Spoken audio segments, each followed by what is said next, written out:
So last month, I went in for an autism evaluation. I have a previous video if you guys want to check that out about what that was like. It was really long, it was about 4 hours long, and I went through all kinds of cognitive tests.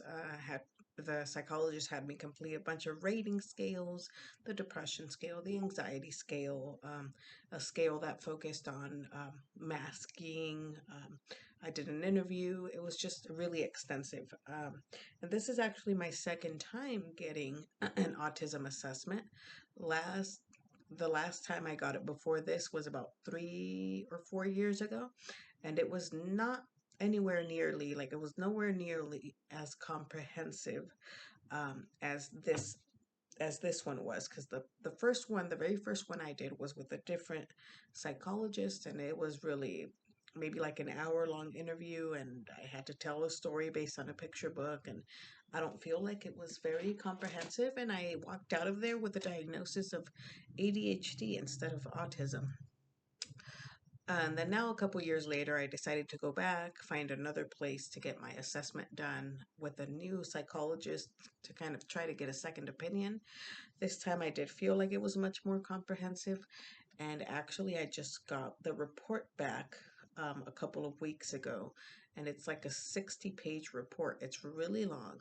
And the conclusion that the psychologist came to is that I am, in fact, autistic. I am on the spectrum, and I'm 35 years old, and this is my first time getting this diagnosis, and I honestly don't know how to feel about it. I think deep down, I kind of had my suspicions. I posted a video before I even went in for a second opinion. I posted a video about how, working as a speech therapist, I see a lot of the characteristics and behaviors that some of my students on the spectrum exhibit. I see them in myself as well. The rigidity, the need for structure and need for routine, um, the ability to hyper focus on things that really interest me, the limited interest. Like, I have very limited interest, right? Rock shows, rock concert, and anime are probably like my top, two things that I like to talk about, and will um, that I enjoy. I'm very socially awkward. I've always struggled to keep and maintain friendships. I have a hard time sometimes telling when people are being sarcastic. It takes me a little bit longer to process things sometimes. Just a lot of things, I think, that um, were hints that made me think I might be on the spectrum. And I made a whole video about that as well. But it's interesting now because I know that ADHD and autism have a lot of overlapping symptoms. So I wonder if indeed I do have both. According to the diagnosis, I have both, and also major depressive disorder and generalized anxiety disorder. And these other two diagnoses of depression and anxiety I got back in like 2019. Um, and I just wonder, is it all the things? Am I anxious, depressed, on the spectrum, and I have ADHD, and I also have cerebral palsy? Do I have all the things, or is it maybe just one or two things that kind of present as other things, right? So could it be that maybe because I'm on the spectrum, I really struggle with change, and I struggle when my routine kind of gets out of balance, and so maybe that makes me more anxious? Or is it because I've been masking for so long? Because I do feel like I do a pretty decent job now at masking to try to fit in and be like a normal adult, right? And is it because I've been masking all my life that I've always dealt with this depression and anxiety? I know that these conditions are not mutually exclusive, right? I mean, you can be depressed and anxious and be on the spectrum. There are comorbidities that come with ADHD as well. I know that if you have ADHD, you're also more likely to have um, also depression, to be depressed. So I'm not saying that all these conditions can't exist at the same time and for one person to have them all, but I wonder if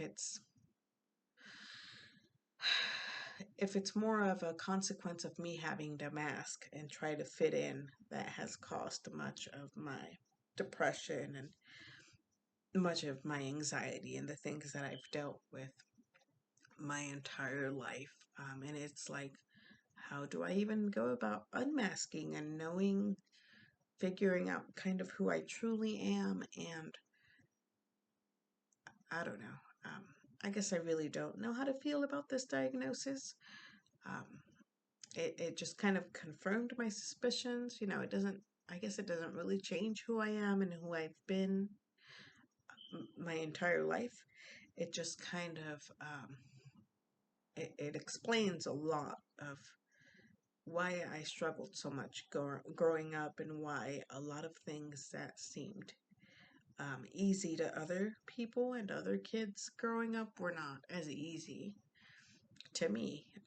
Like, again, making and keeping friends. And um, I grew up in the 90s, and so I think not as much was known about autism spectrum disorder as is known today. Um, I think that I'm overall pretty, I guess, functional, right? And so I've gotten away with just trying to mask, and I've made it this far. I'm currently in graduate school for speech and language pathology, but that does not mean that um, being on the spectrum hasn't affected me and that I don't wish that I had received more support, right? And accommodations growing up and um, therapy to help me understand myself better and how all these conditions affect me. I think my parents, as immigrants back in the day, they didn't really even know what autism was, and they were very much focused on trying to cure my cerebral palsy, which we all know is not really curable, but because that was the one condition that was outwardly very visible and obvious because of the way that I walk. That was the main thing that they were focused on. Um, and that's just the way that things happened. And I guess all of this to say is that, yeah, I am on the spectrum.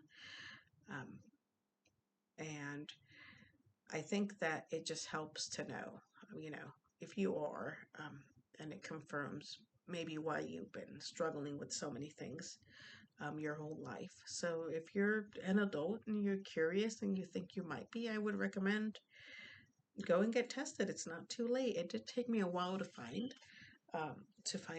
a provider who works with adults and does autism assessments. They are, if you're in California, they're in Southern California. They are Gun Psychological Services in Rancho Cucamonga.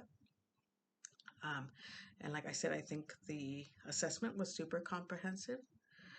Um, but yeah, I don't I don't really know what else to say. I just wanted to come on here and let you guys know that I did get the results of my assessment back and that I am in fact autistic and also have all these other conditions which you all already know about. But yeah, I will be back later.